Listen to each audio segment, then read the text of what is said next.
Síguenos en las redes sociales, Instagram, Twitter, Facebook, LinkedIn, como @Divoxradio,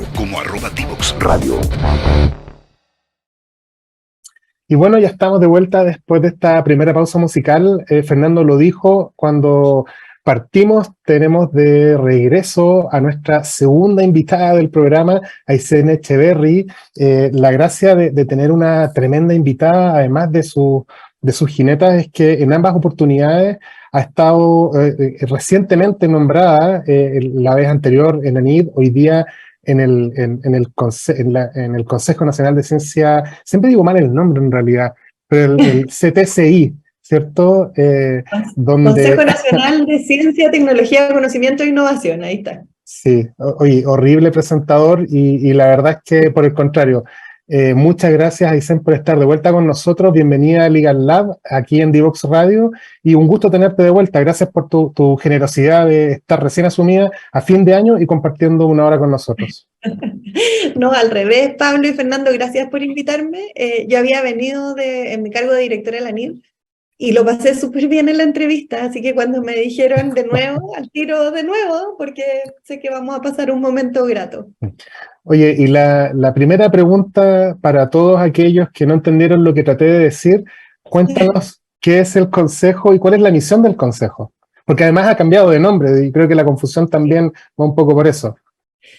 Sí, de todas maneras, el Consejo es una instancia que ha estado en constante evolución desde su creación en el 2005-2006, me van a retar, no me sé la fecha, pero el Consejo es parte de la institucionalidad de CTCI, es un consejo asesor del presidente de la República, y lo que el Consejo hace es generar las estrategias que a su vez orientan a las políticas para el desarrollo de la CTCI, pero sobre todo para que la CTCI contribuya de manera efectiva al desarrollo del país.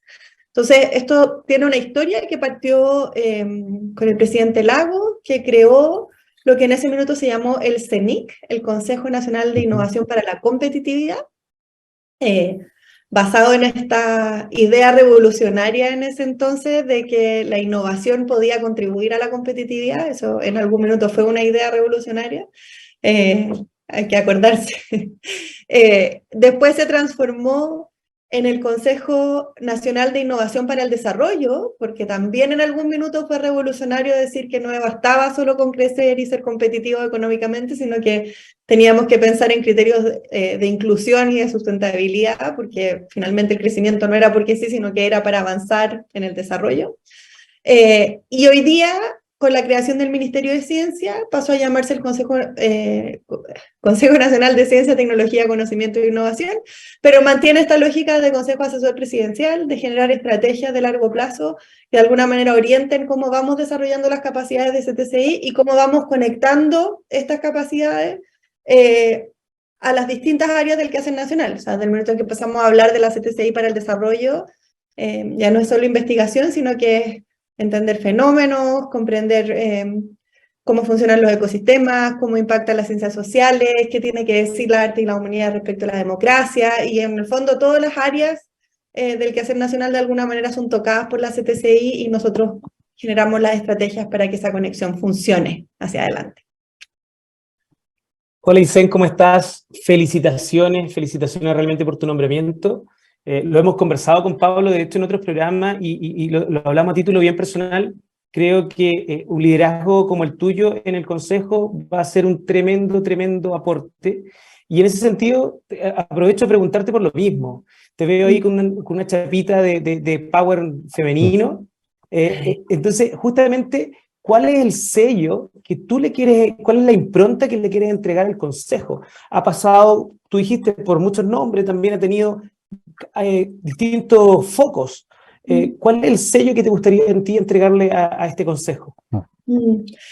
Es una buena pregunta. Cuando recién me nombraron, muchas personas me dijeron, eres la primera mujer en liderar el Consejo. Y no soy la primera mujer fue la Margarita de Tiñí. Y tuvo la generosidad gigantesca de conversar muy largo conmigo hace algunas semanas. Le pedí reunión a todos, todavía me faltan algunos, pero a casi todos los expresidentes, entre ellos a la Margarita.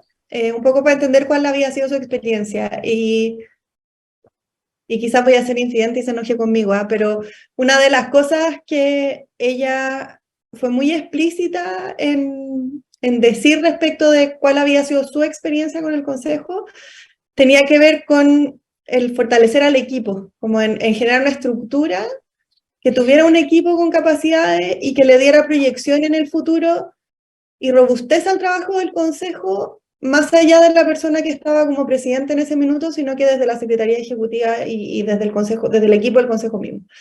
Y ese equipo ha sido liderado por la Katy Villarroel hace un montón de años y ella hace una pega pero fantástica y yo creo que es como el corazón de este consejo de alguna manera y lo ha protegido y lo ha resguardado en sus momentos más difíciles. Pero conecto con eso, con esa visión que tenía la Margarita en ese minuto de que el consejo no es el consejo de un presidente, sino que es una institución dentro del Estado que cumple una función súper importante, que es asesorar al presidente de la República y que su valor viene dado no por la persona que lo dirige, sino que por el equipo que hay detrás y el conocimiento colectivo que los mismos consejeros generan. Cuando me entrevistaron y yo estaba en la NIT, probablemente hablé un poco de lo mismo, es como mi obsesión lo del conocimiento colectivo, pero si uno ve las instituciones como el conjunto de experiencias y de conocimiento y de visiones que traen a la mesa las personas que lo conforman, las cosas que se pueden sacar de las instituciones son maravillosas. Entonces ese me gustaría que fuera mi sello, no que fuera mi consejo en mi calidad de presidenta, sino que un consejo que se robustece desde lo colectivo, donde tenemos 14 consejeros que son fantásticos y un equipo y una secretaría ejecutiva que hacen un trabajo de una calidad impresionante.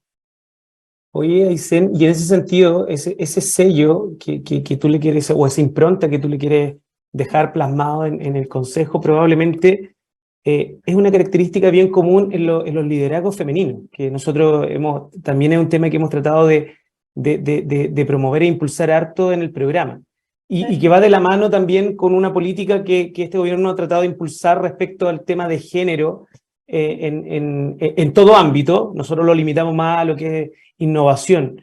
En ese sentido, ¿cómo ves tú esa política de género y cómo esos liderazgos femeninos son tan relevantes en temas de innovación, en temas de emprendimiento, para que podamos seguir avanzando en esta economía y sociedad basada en conocimiento? Hoy te agradezco la pregunta, hace tiempo que no me tocaba hablar de género. Yo lo veo desde dos ámbitos, esto siempre es una reflexión como en evolución, ¿verdad? Pero hay un ámbito que es de un valor fundamental, no para las mujeres, sino que para la sociedad en su conjunto, que es que cuando el conocimiento se genera a partir de los lentes o de la experiencia de vida, de la genética, en fin, de lo que somos las mujeres,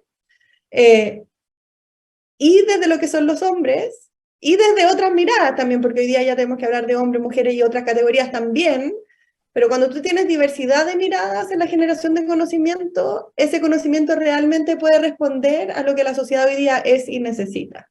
Cuando el conocimiento se genera solo desde una mirada, es parcial, es insuficiente y genera desigualdades.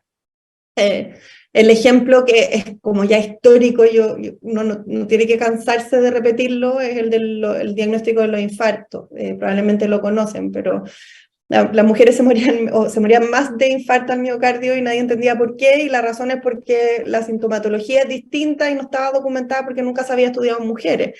Y lo mismo pasa cuando hablamos de otros grupos, o sea, no sé, las personas negras en Estados Unidos, que la investigación es hecha principalmente por hombres blancos y eso genera desigualdades de otra naturaleza. Y eso pasa mucho con el género. Y si lo llevamos al ámbito no de las ciencias biológicas, sino que como desde el acceso al conocimiento, el ejemplo de Wikipedia yo siempre lo doy porque es brutal. Wikipedia se construye en torno al aporte que hacen wikipedistas de todo el mundo, que aportan contenido y moderan el contenido que tiene la plataforma. Y hoy día todos recurrimos a Wikipedia para hacernos de conocimiento respecto a algunas cosas, y el que no es porque está mintiendo, porque lo hace igual. Todos vamos a Wikipedia. Pero cuando ese conocimiento está construido, no me acuerdo la cifra ahora, pero eran como un 80% por hombres, es una generación de conocimiento que invisibiliza la visión de las mujeres en torno a ese, en el fondo, ese conocimiento colectivo. Había un estudio precioso, que no me voy a acordar la fuente ahora, pero si me acuerdo después se los mando, que mostraba cómo las biografías de mujeres destacadas en Wikipedia, en términos de número, era infinitamente menor que la de los hombres, incluso en periodos como recientes de la historia, donde tenemos un número casi equivalente de mujeres que son destacadas en distintas áreas. Y eso tiene que ver, de nuevo, con que si no tenemos una generación de conocimiento que es diversa, estamos perpetuando inequidades en todos los espacios de la vida. Entonces, me fui por otro carril, pero ustedes me dijeron que esta era una conversación desordenada. Sí, así que sí.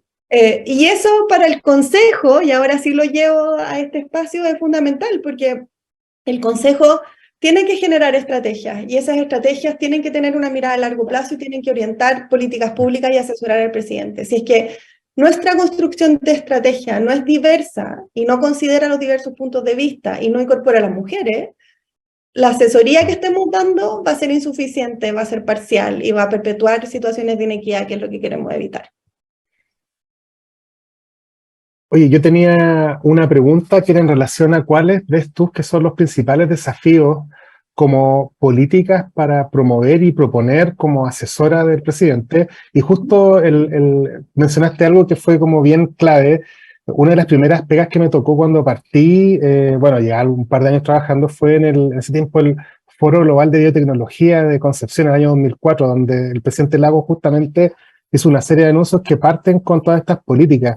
Y entre esas, una cosa que mencionó que quedó súper latente, no es que tenga una memoria, es que él decía en esa época la inversión en I+D era aproximadamente el 0,41% del PIB, y dijo esto en el corto plazo lo vamos a superar y vamos a llegar en el corto plazo al 1%. Y entiendo que es un poco conocido de que si bien estamos hoy día muy bien en los rankings de innovación a nivel latinoamericano, liderándolo, creo que incluso retrocedimos al sincerar la cifra un par de años atrás, y el presidente Boric se puso como meta para el próximo año llegar al 1%.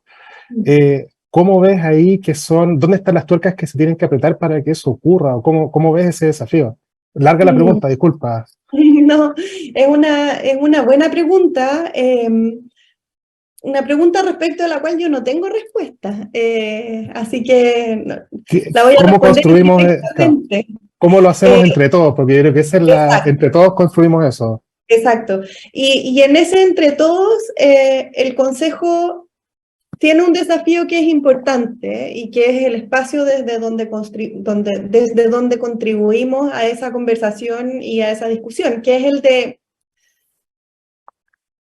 el de generar estos puentes, ¿verdad?, entre lo que la CTCI pone a disposición y lo que las distintas áreas de la sociedad requieren. De lo que requieren y de lo que no saben que requieren, que es el espacio del Consejo y que es el desafío importante. Hoy día la CTCI no solo es en función de las necesidades del país, sino que el rol del Consejo es generar los espacios de conversación y de reflexión que nos permiten anticiparnos y pensar qué es lo que va a necesitar el país en 10 años más, en 15 años más, en 50 años más, y cómo preparamos las capacidades locales para que puedan responder a tiempo a esas cosas que van a ocurrir. Esa mirada de futuro y de estrategia es lo que le ha dado sustento y sustentabilidad también a las políticas de CTCI a lo largo de los años. Y hoy día ya vemos cómo se van acumulando capacidades, ¿verdad? Ya tenemos un número importante de doctores, siempre faltan, pero hay. Tenemos centros que están funcionando, capacidades de investigación, tenemos los hubs, las OTL. Hay piezas que hoy día existen, tenemos emprendimientos de base científica tecnológica que están logrando abrir en mercados internacionales. Eso ha ocurrido como una sumatoria de elementos que responden a una estrategia que es la estrategia que ha planteado el Consejo desde su origen. Nosotros tenemos el desafío de continuar eso, de pensar, bueno, dado el estado de desarrollo en el que estamos ahora y las tendencias globales, ¿qué viene mañana? ¿Qué viene en 10 años? Y cómo eso se transforma en fortalecimiento de capacidades locales, es lo que toma el Ministerio y lo ejecuta en el fondo. Y para nuestros auditores que también están hoy día con muchas dudas, o sea, muchas inquietudes, ¿cuáles son los pilares de la hoy día como de la nueva estrategia nacional de CTCI? ¿Cuáles son estos pilares? Bueno, la estrategia es una estrategia que es bien particular en nuestra historia, porque es la estrategia fundacional, ¿verdad? Es una estrategia que se creó, la primera estrategia que se creó al alero de la nueva institucionalidad.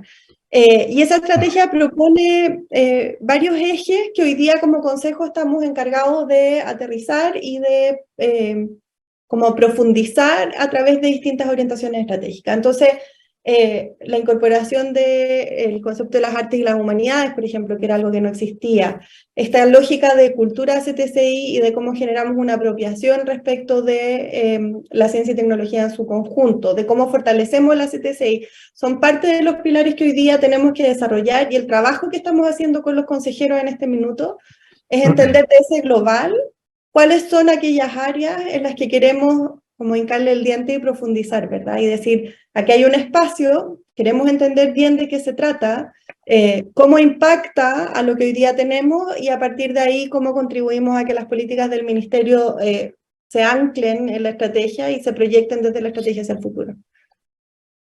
Hoy se nos pasó, pero volando, esta primera parte, pero hay una pregunta que me gustaría hacer y que hace un tiempo atrás también se le hicimos a Catherine. ¿Cómo ves tú, y la vamos a dejar para la vuelta, eso sí, de la pausa, cómo ves tú que el Consejo puede tener, a pesar de que son roles distintos y lo sabemos, puede tener mayor injerencia luego en la implementación? Hemos visto muchas estrategias del Consejo y uno dice, wow, sí, para allá debe ir, pero cuando después uno dice, ¿y qué pasó con todo eso que quedó plasmado en un documento? Vemos que son muy pocas cosas las que finalmente se implementan. Entonces, la vamos a dejar esa pregunta planteada porque por temas de tiempo nos tenemos que ir a nuestra segunda pausa musical, pero al regreso vamos a tener a Aysén contándonos sobre cuál es esa estrategia para tener, o si es que existe, si es que existe o no, para poder tener más injerencia ya en la implementación de estas políticas. Súper. Divoxradio.com.